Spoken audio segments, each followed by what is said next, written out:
পৰিৱেশটো কেনেকুৱা বৰপেটা লোকসভা সমষ্টিৰ প্ৰত্যেকটো সমষ্টিত 10টা সমষ্টিত আপোনালোকে ভালদৰে জানে, কাৰণ একেবাৰে তলৰ খবৰবিলাকো আপোনালোকে জানে।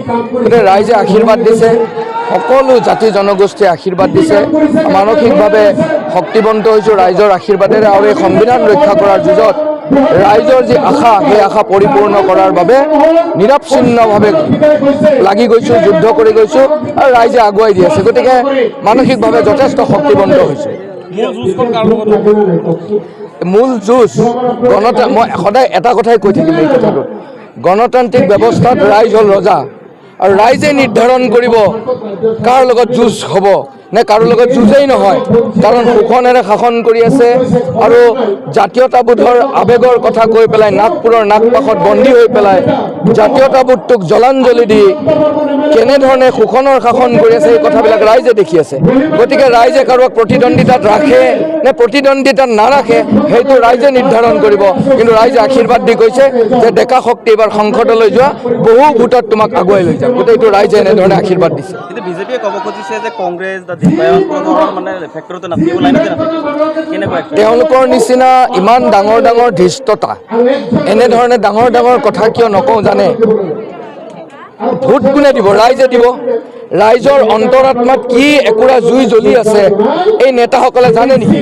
তেওঁলোকে ৰাইজৰ কান্ধত উঠি পেলাই মূৰত যদি তাণ্ডৱ নাচিব খোজে আৰু ৰাইজক তুচ্ছ তাচ্ছিল্য কৰি পেলাই তেওঁলোকেই ডাঙৰ মানুহ হোৱাৰ নিচিনা কথা ক'ব খোজে।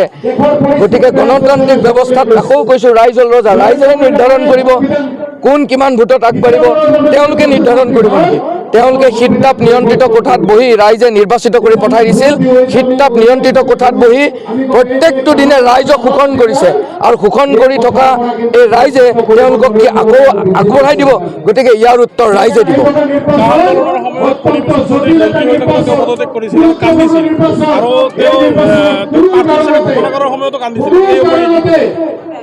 ফণিতা এজন জ্যেষ্ঠ ব্যক্তি, ফণিতাক আমি সন্মান কৰোঁ, কাৰণ মোতকৈ বয়সত বহুত ডাঙৰ। আমি অসমীয়া সংস্কৃতিৰে ডাঙৰ দীঘলৰ, আমি জ্যেষ্ঠ ব্যক্তিসকলক সন্মান কৰোঁ। কিন্তু দাদাই এই যি ধৰণে অসম আন্দোলনৰ সময়তো তেওঁলোকে নেতৃত্ব লৈছিল আৰু অসম চুক্তি হৈছিল 855 জন শ্বহীদৰ মূল্যায়ন ত্যাগৰ বিনিময়ত ভৱানীপুৰৰ পৰা খৰ্গেশ্বৰ তালুকদাৰ বৰপেটা লোকসভা সমষ্টিৰ এই সকলৰ আত্মাই আজি ক্ৰন্দন কৰা নাই নেকি? অসমৰ ৰাইজে আজি কলা কাইন জাপি দিছে, অসম চুক্তিক নৎসাত কৰিছে। এই অসমীয়া মানুহৰ আত্মাটোক তেওঁলোকে ভৰিৰে গছকি অকল ক্ষমতাৰ লোভত আকৌ কৈছোঁ নাগপুৰৰ নাগপাশত বন্দী হৈ ক্ষমতাৰ লোভত ৰাইজক পিঠি দিয়া নাই জানো অসমীয়া ৰাইজক?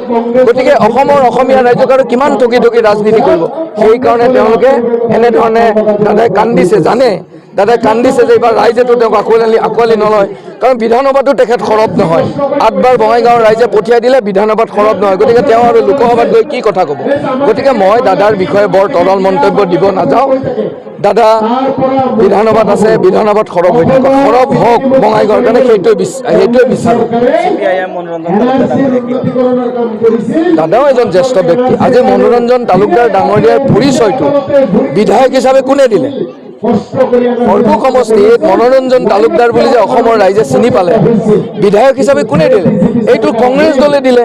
আজি কংগ্ৰেছ দল বৰপেটা লোকসভা সমষ্টিত এটা বৃহৎ দল, বৃহৎ শক্তি।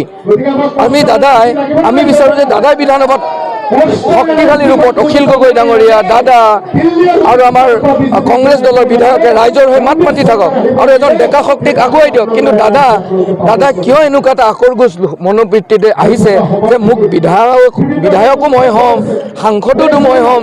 তাৰমানে কি?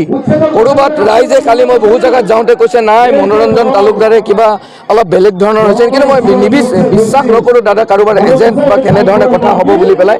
কাৰণ আমি গণতন্ত্ৰৰ প্ৰমূল্যবোধৰ যুঁজত আমি সকলোৱে একগোট হৈ যুঁজিব লাগে। এতিয়াও দাদাক আমি বিচাৰোঁ বিধানসভাত সৰব হৈ থাকক। আজিও মই কৈছোঁ দাদা বিধানসভাত সৰব হৈ থাকক, আৰু ৰাইজে যি ধৰণে বিশ্বাস কৰিব খুজিছে সেই ৰাজনীতিটোৰ পৰা দাদাই ৰাজনীতি বুজি পায়। গতিকে ৰাইজে তাৰ এনেধৰণে নাভাবে যাতে ক'ৰবাত ভোটটো ভাঙি পেলাই বিজেপি এজেপিক জয় কৰাৰ পথ প্ৰশস্ত কৰাৰ কাৰণে তেওঁ নিৰ্বাচনত অৱতীৰ্ণ হৈছে, এনেকুৱা ভাৱবিলাক ৰাইজৰ পৰা তেওঁ আঁতৰ কৰিব বুলি আমি আশাবাদী।